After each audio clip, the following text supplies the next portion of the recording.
आप देख रहे हैं अनहोनी। अनहोनी में आज की कहानी हमारे साथ शेयर की है उज्जवल जी ने।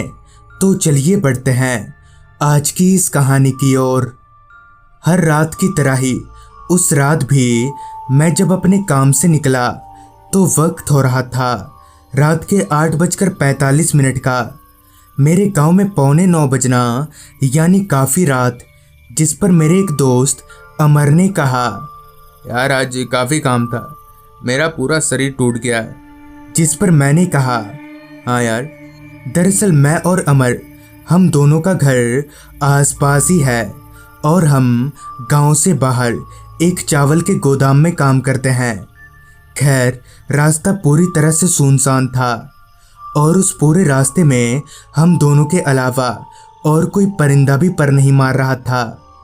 अंधेरे से घिरे इस रास्ते पर हम दोनों पैदल ही घर की तरफ आगे बढ़ रहे थे। एक तो हम काफ़ी थके हुए थे, ऊपर से अमर की साइकिल भी आज ही खराब हो गई, जिस कारण हमें पैदल ही घर जाना पड़ रहा है। अभी हम आगे बढ़ ही रहे थे कि तभी अमर ने कहा, अरे भाई, तुझे कुछ आवाज़ आ रही है क्या? जिस पर मैंने अपने कान खड़े किए और कहा, हाँ आ तो रही है, पर किस चीज़ की आवाज़ है ये? मैंने इतना कहा ही था कि तभी अमर पीछे मुड़ा और कहा, अरे देखना, पीछे से घोड़ा गाड़ी आ रहा है। मैंने जब पीछे मुड़कर देखा तो पाया कि दूर से एक घोड़ा गाड़ी चलते हुए हमारी तरफ ही आ रही है। उस घोड़ा गाड़ी को देखकर मैं और अमर रास्ते के एक किनारे खड़े हो गए और वो घोड़ा गाड़ी भी ठीक हमारे पास आकर रुकी। तो उसमें एक अधेड़ उम्र का आदमी था जो उस घोड़ा गाड़ी को चला रहा था। गाड़ी के रुकते ही उस आदमी ने कहा, डुमरा गांव जा रहे हो क्या? जिस पर अमर ने कहा, हाँ हम वहीं जा रहे हैं। अमर के इतना बोलते ही उस आदमी ने कहा, मैं भी उधर ही जा रहा हूँ, चलो तुम दोनों को छोड़ देता हूँ। उस आदमी के मुंह से इतना सुनते ही अमर उसकी गाड़ी में चढ़कर बैठ गया और ना चाहते हुए भी मुझे भी बैठना ही पड़ा। हम दोनों के बैठते ही उस आदमी ने गाड़ी हाँकना शुरू कर दिया और हम आगे बढ़ने लगे।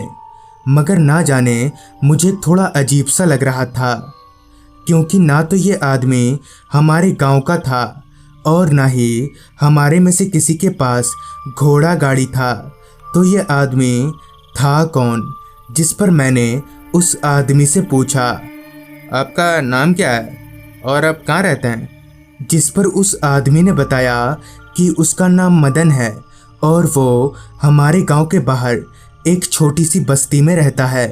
अभी हम आगे बढ़ ही रहे थे कि तभी उस आदमी ने गाड़ी को किसी और रास्ते पर मुड़ा लिया। गाड़ी को किसी और रास्ते पर मुड़ता देख मैंने चिल्लाकर कहा, इधर कहाँ जा रहे हैं आप? जिस पर उस आदमी ने हंसते हुए कहा, डरो मत, इधर से जल्दी पहुँच जाएंगे।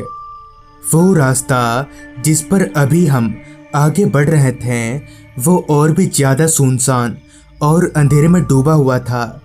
रह रहकर जानवरों के रोने की आवाज़ें आ रही थी उस रास्ते पर।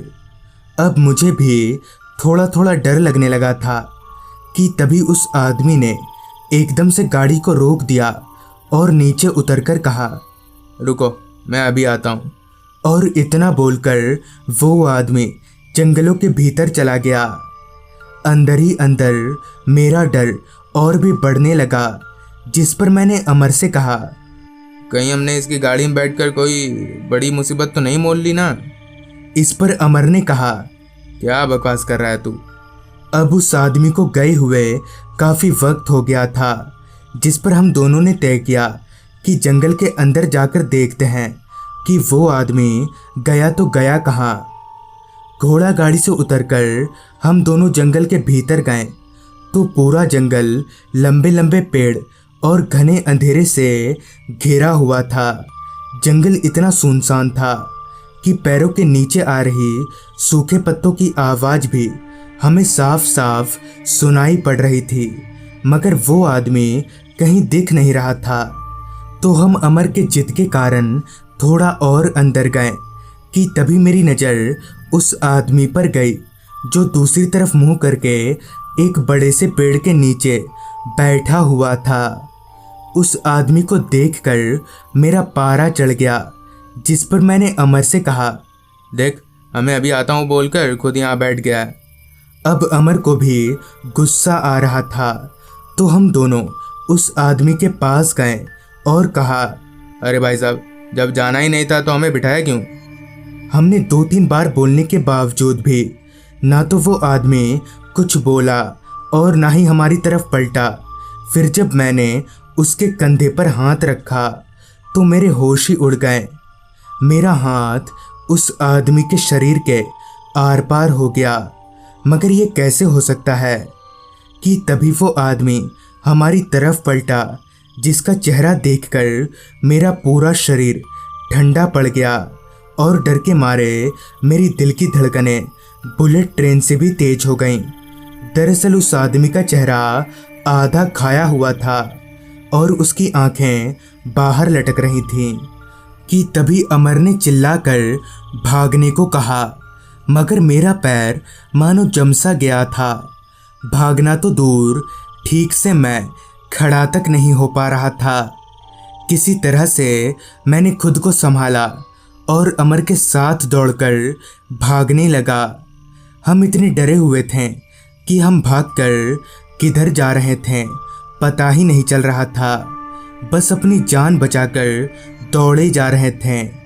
अभी हम आगे बढ़ ही रहे थे कि तभी हमारी नज़र एक बुजुर्ग आदमी पर गई जो कि रास्ते के एक किनारे खड़ा था। भागकर हम उस आदमी के पास गए और अपनी पूरी आपबीती बताई, जिस पर उस आदमी ने कहा, आज से 10 साल पहले इसी रास्ते पर एक आदमी घोड़ा गाड़ी चलाया करता था, मगर एक रात उसने 2 गलत आदमियों को, जो कि चोर थे, उन्हें अपनी घोड़ा गाड़ी में बिठा लिया था। पहले तो उन चोरों ने उस आदमी को खूब मारा, जिससे वो आदमी वहीं बेहोश हो गया। फिर उन चोरों ने उसके सारे पैसे लूट लिए और उस आदमी को उसी हालत में छोड़कर भाग गए।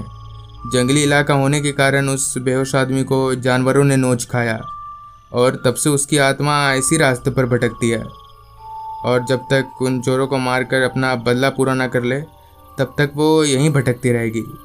इतना बोलकर वो आदमी जोर जोर से हंसने लगा और कहा, कहीं ऐसा तो नहीं था वो आदमी?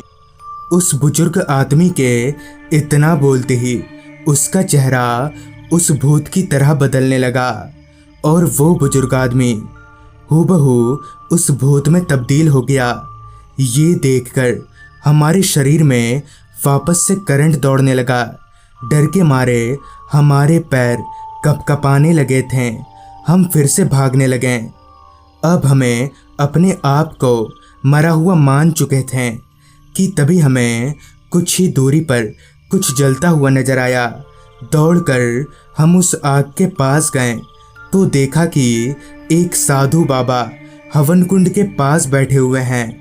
हमने अपनी पूरी बात उन साधु बाबा को बताई, जिस पर उन साधु महाराज ने अपने पास बैठने को कहा और अपनी पोटली में से 2 ताबीज निकालकर सामने रख दिया और कहा, ये ताबीज अपने गले में बांध लो तो वो आत्मा तुम्हारा पीछा नहीं कर पाएगी, और हाँ, इस ताबीज को कभी भी मत उतारना।